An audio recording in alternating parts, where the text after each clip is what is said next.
One of the most profound debates in modern history is this one. This was never just an ordinary disagreement. For more than a century, it shaped the collapse of empires, the downfall of superpowers, and the division of the world into two opposing blocs. For decades, capitalism and socialism were never just two economic theories. In reality, they became the driving force behind political crises, workers' uprisings, economic collapses, and even wars across the globe. Yet there is one truth that very few people ever talk about. Neither those who passionately defend these ideologies, nor the people who engage in heated arguments on social media seem willing to mention it. Because the truth is this: neither capitalism nor socialism has ever functioned as perfectly as the books claim. When times are good, every system appears to work. But when war breaks out, when famine reaches your doorstep, when inflation spirals out of control, and when the economy begins to crumble, their true nature is finally revealed. Welcome to The Economic Historian, where money, power, and history are constantly intertwined, and where nothing is ever as simple as it first appears. In fact, this story begins long before people ever started using the words capitalism and socialism, because for most of human history, an economy as we understand it today didn't even exist. People weren't trying to become wealthy. Their only goal was survival.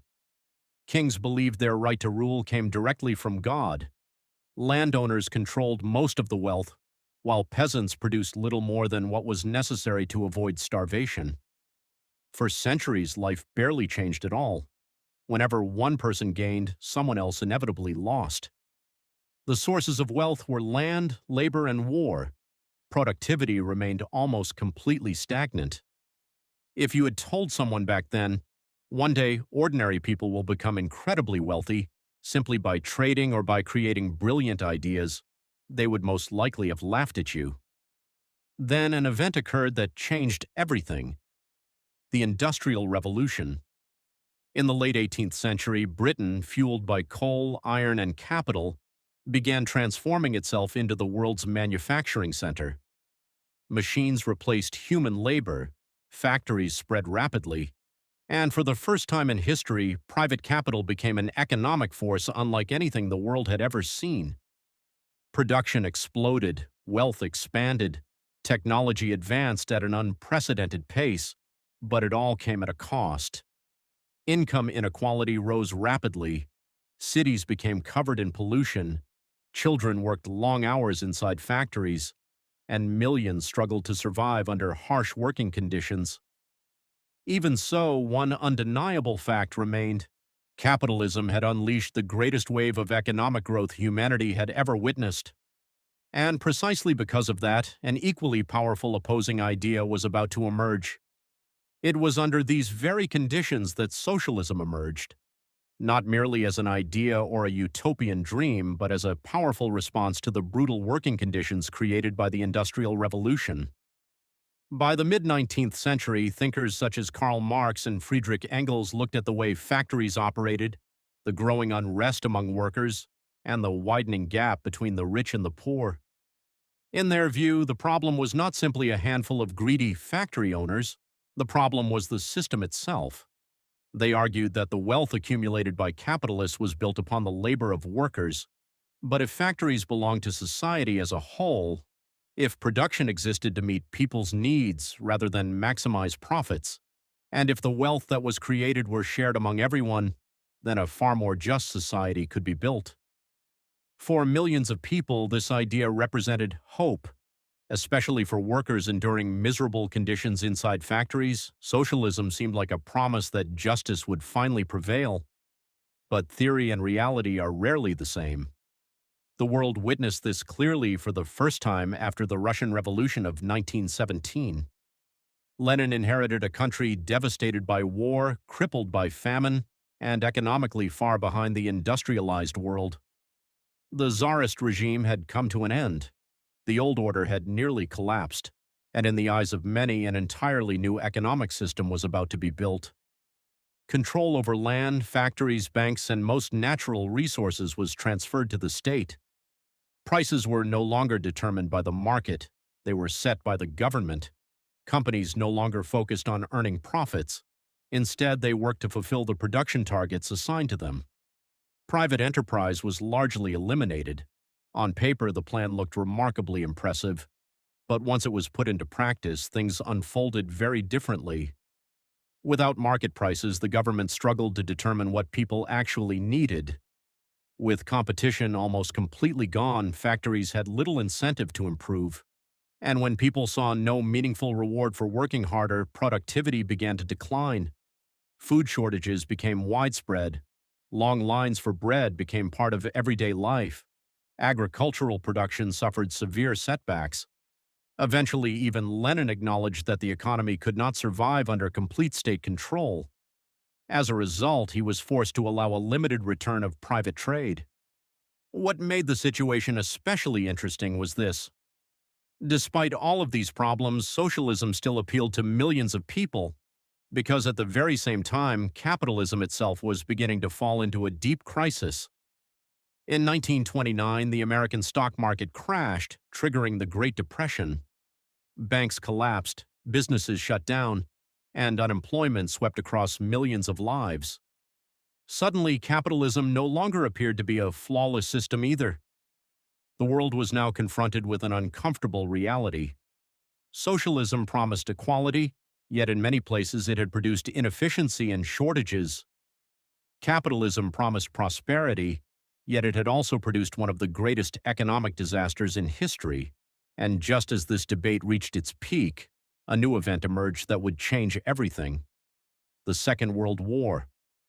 This war did not simply test armies, it tested entire economic systems. On one side, the Soviet Union rapidly mobilized nearly all of its resources under centralized state control. On the other, the United States combined private enterprise with government coordination to create an extraordinary industrial machine.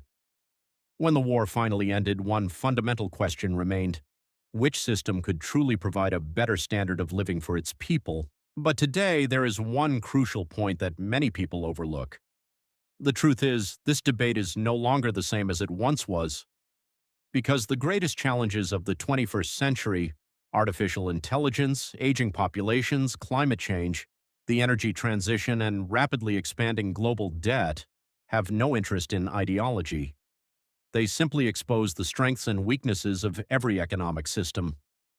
Today, market economies often struggle with long-term planning.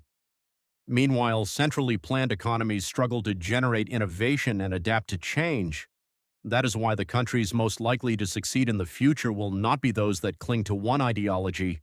They will be the ones capable of combining the strengths of both approaches, the innovative power of markets, with the stability provided by public investment, the dynamism of private enterprise, with the coordinating capacity of the state, and the ability to balance freedom with stability. Because perhaps the most important lesson of the last century is this: no system can remain healthy when power becomes unlimited, no economy can survive for long without the right incentives, and no society can sustain lasting prosperity when wealth or power becomes excessively concentrated in the hands of a single group. Whether that power belongs to billionaires or to the state bureaucracy. History has never declared capitalism won, nor has it ever declared socialism won. Instead, history has shown that the systems capable of adapting to changing circumstances are the ones that endure. In reality, the true debate was never simply about capitalism versus socialism. The real question has always been, who holds power? Capital, the state, banks, corporations, labor unions, or the institutions responsible for keeping them in check? Because history reminds us of the same truth over and over again. Power never disappears. It merely changes hands. Perhaps that is why, before trying to understand economic systems, we must first understand human nature. Because no matter which system is built, it is still run by people. Greed, fear, ambition, self-interest, and creativity. None of these disappear under any ideology. They simply reveal themselves in different ways. That is exactly why nearly every major economy in the world today operates as some form of a mixed system. They seek to preserve the productive power of free markets while allowing governments to provide balance where necessary. Because history has repeatedly demonstrated that no single model is perfect on its own. Perhaps entirely new economic systems will emerge in the future. Perhaps both capitalism and socialism as we know them today will continue to evolve. But one thing will never change: humanity's search for a system that is fairer, more productive, and more stable. And when we look back at history, one thing becomes clear. History does not hand us ready-made answers, but it does teach us how to ask the right questions. If this video gave you a new perspective, don't forget to subscribe to the channel, because the answers are hidden within history, and together we'll continue uncovering them.